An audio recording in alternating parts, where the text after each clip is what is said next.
Assalamualaikum warahmatullahi wabarakatuh. Perkenalkan, nama saya Sanli Grace dari kelas 2 PA 17 dengan NPM 11521316. Pada kesempatan kali ini, saya akan menjelaskan mengenai perilaku dalam kelompok untuk pemenuhan tugas Psikologi Sosial 2. Sebelumnya, kita pasti sudah sering mengenal atau mendengar tentang istilah kelompok dimanapun. Tapi kelompok itu apa sih? Nah, di sini saya akan menjelaskan pengertian kelompok berdasarkan pengertian dari para ahli. Yang pertama ada Hornby AS. Menurut Hornby, kelompok adalah sejumlah orang atau benda yang berkumpul atau ditempatkan secara bersama-sama atau secara alamiah berkumpul. Atau dapat dikatakan dalam bahasa Inggrisnya a number of persons or things gathered or naturally associated. Selanjutnya ada pengertian dari Webster. Menurut Webster, kelompok adalah sejumlah orang atau benda yang bergabung secara erat dan menganggap dirinya sebagai suatu kesatuan. Selanjutnya ada pengertian dari Slamet Santosa.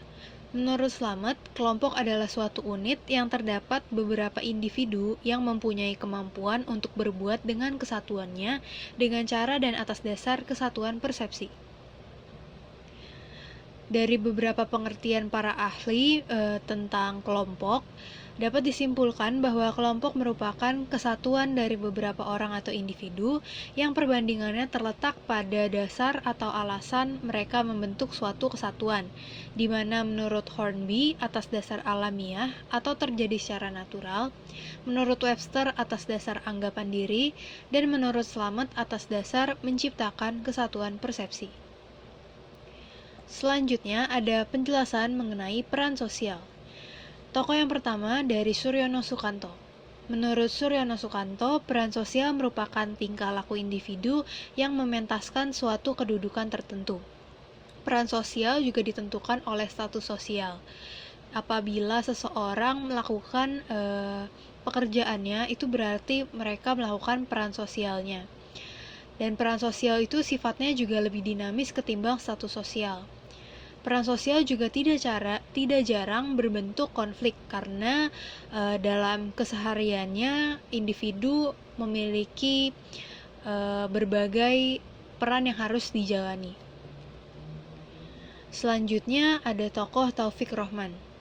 Menurut Taufik, peran sosial atau peranan adalah tingkah laku yang diharapkan dari seseorang atau kelompok sesuai dengan status atau kedudukan yang dimilikinya. Perilaku yang diharapkan dari seseorang yang menduduki status sosial tertentu dalam masyarakat. Peran sosial juga berasal dari pola pergaulan hidup.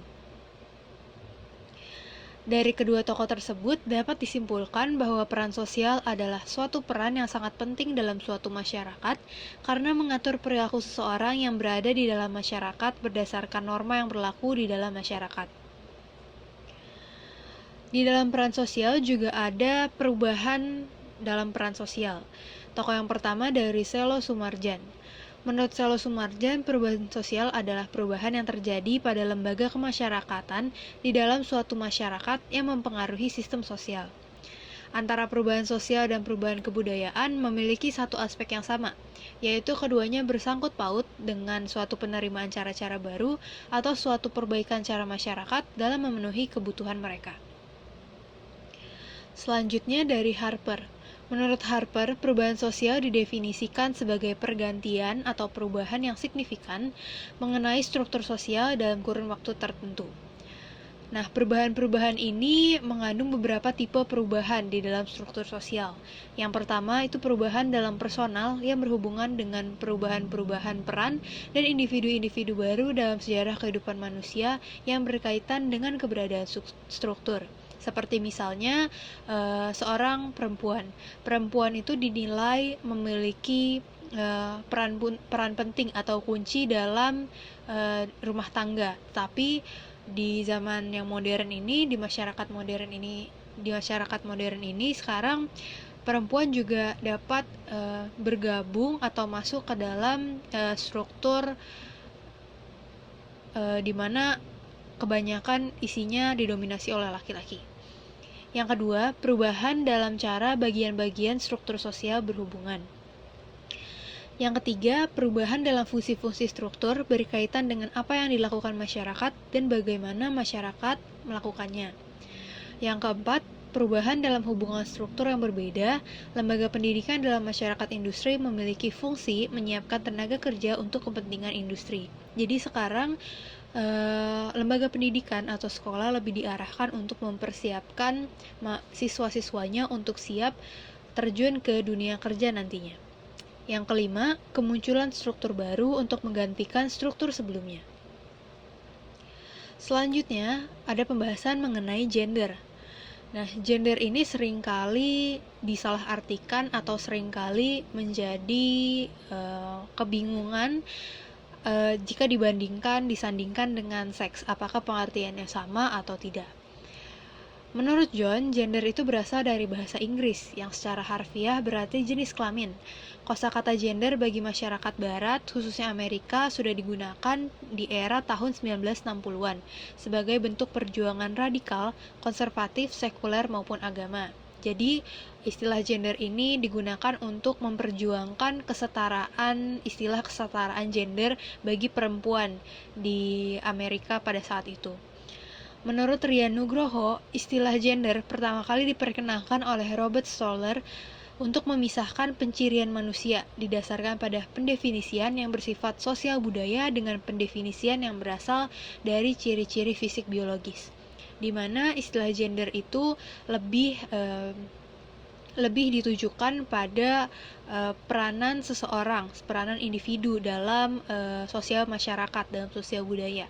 Berbeda dengan seks yang lebih menjurus kepada ciri-ciri fisik biologis, seperti adanya penis dan vagina di laki-laki ataupun di perempuan. Gender secara umum yang lazim dikenal masyarakat digunakan untuk mendefinisikan perbedaan laki-laki dan perempuan dari segi anatomi biologi, mencakup perbedaan komposisi kimia, hormon dalam tubuh, anatomi fisik, reproduksi, dan karakteristik lainnya. Jadi gender ini secara lazimnya di masyarakat dikenalnya mengenai anatomi biologinya. Padahal gender itu lebih diarahkan kepada feminitas ataupun maskulinitas. Jadi perannya dalam masyarakat.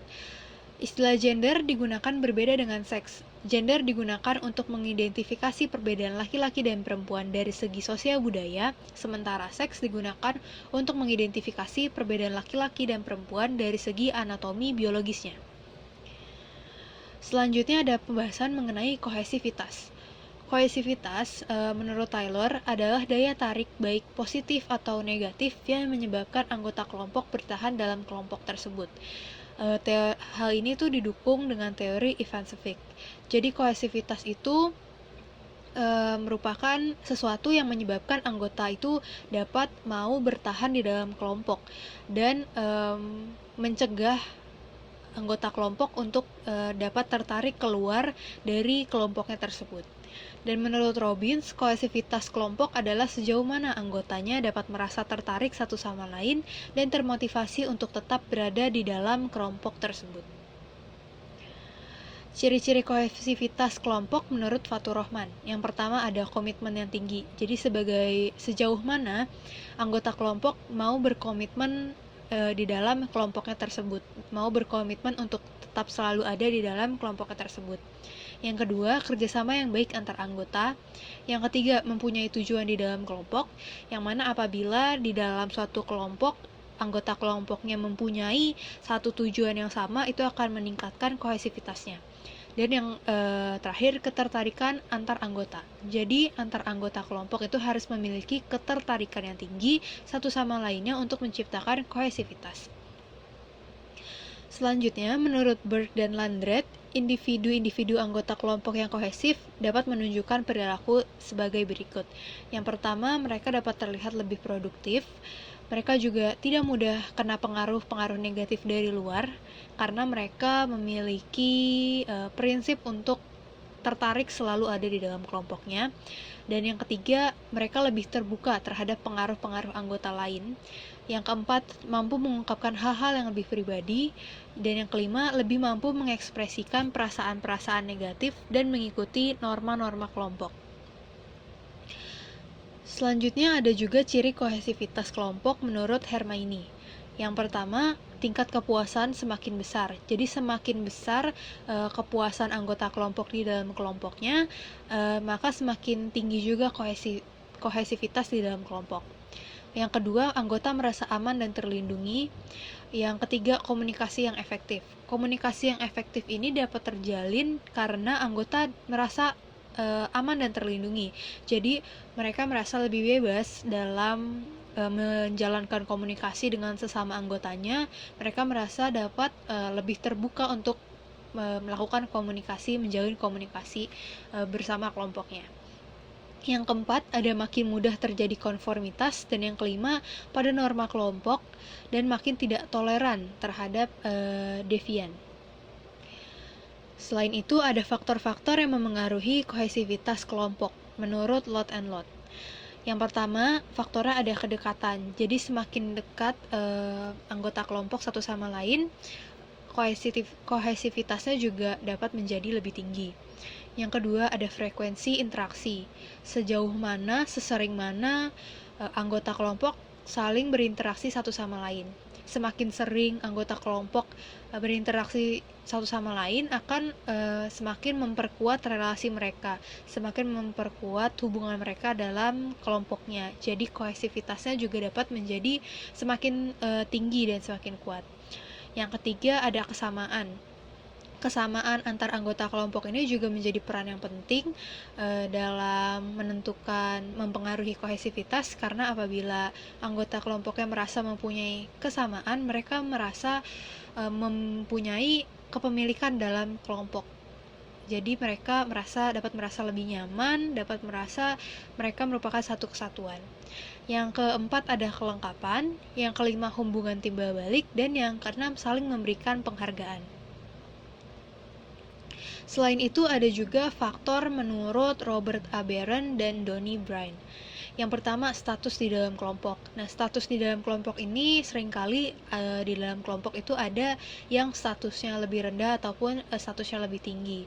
Nah, statusnya ini dapat mempengaruhi kohesivitas apabila mereka berada dalam satu status yang kurang lebih sama di dalam kelompoknya. Yang kedua, usaha yang dibutuhkan untuk masuk ke dalam kelompok. Jadi seberapa besar usaha yang dapat dikeluarkan untuk masuk ke dalam kelompok tersebut. Yang ketiga, keberadaan ancaman eksternal atau komitmen anggota pada kelompok. Semakin besar ancaman eksternal yang dapat menarik anggota kelompok untuk keluar dari kelompoknya, itu dapat memengaruhi kohesivitas. Apakah kohesivitasnya akan tinggi atau rendah? Apabila ada ancaman, kohesivitasnya dapat menjadi lebih rendah, tetapi apabila anggotanya tetap berkomitmen untuk berada dalam kelompok tersebut, kohesivitasnya dapat tetap terjaga. Dan yang keempat, ada ukuran. Selanjutnya ada pembahasan mengenai social facilitation. Social facilitation berasal dari dua kata, yaitu dari kata sosial dan facilitation. Nah, istilah ini berasal dari kata Prancis, yaitu facil, yang artinya itu mudah, yang menunjukkan kelancaran atau peningkatan kualitas performa karena ditonton oleh kelompok. Hal ini menekankan pada pengaruh keberadaan orang lain terhadap perilaku atau kinerja seseorang. Jadi, social facilitation adalah dampak kinerja yang berasal dari orang lain atau meningkatnya kecepatan reaksi tubuh seseorang dikarenakan adanya kehadiran orang lain di sekitar. Dengan meningkatnya kecepatan reaksi, maka sudah tentu produktivitas seseorang akan makin meningkat. Jadi, intinya apabila ada pengaruh keberadaan orang lain dari luar, individu dapat menjadi lebih termotivasi atau terpacu untuk menjadi lebih produktif. Tetapi adanya peran serta atau pengaruh dari luar atau pengaruh eksternal ini juga tidak menutup kemungkinan bahwa produktivitasnya juga dapat menjadi terhambat. Jadi pengaruh keberadaan eksternal ini dapat menjadi poin plus ataupun poin yang negatif. Nah, social facilitation ini dipengaruhi oleh tiga faktor. Yang pertama ada alertness, yang kedua ada evaluation apprehension, yang ketiga ada distraction. Nah, Alertness ini merupakan kondisi di mana kehadiran orang lain itu membuat kita menjadi lebih siaga. Contohnya, ketika kita sedang melaksanakan ujian, kita akan merasa lebih siaga, lebih awas dalam mengerjakan ujian karena kita merasa dipantau oleh dosen ataupun pengajar kita. Yang kedua ada evaluation apprehension. Evaluation apprehension ini merupakan kondisi di mana kehadiran orang lain itu membuat kita menjadi lebih peduli akan penilaian orang lain terhadap diri kita. Contohnya ketika kita sedang berjalan di depan publik dan ada orang-orang atau individu yang memperhatikan kita. Di saat itu kita akan merasa diperhatikan dan akan merasa lebih peka atau awas terhadap diri kita sendiri, apakah ada yang salah dengan diri kita sehingga kita diperhatikan oleh orang lain. Yang ketiga ada distraction. Distraction ini merupakan kondisi di mana kehadiran orang lain itu dapat mengalihkan perhatian kita saat menyelesaikan tugas kita.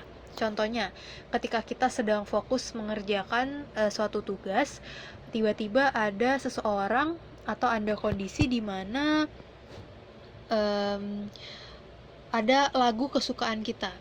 Otomatis kita akan terganggu fokusnya sehingga kita lebih fokus kepada lagu yang kita sukai tersebut daripada tugas kita. Jadi fokus kita menjadi teralihkan atau bergeser.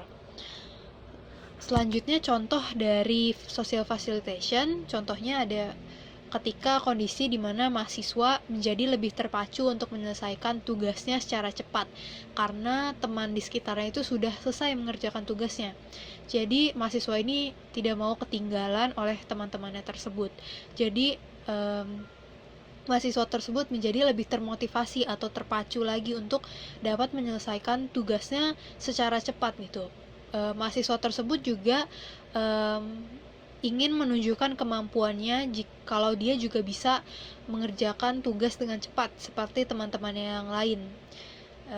Berbeda ketika mahasiswa ini sedang dalam kondisi mengerjakan tugas secara sendirian, dia tidak akan menjadi seterpacu itu, setermotivasi itu untuk dapat mengerjakan tugas secara terburu-buru karena tidak ada pacuannya sehingga dia akan mengerjakan tugasnya lebih santai seperti itu.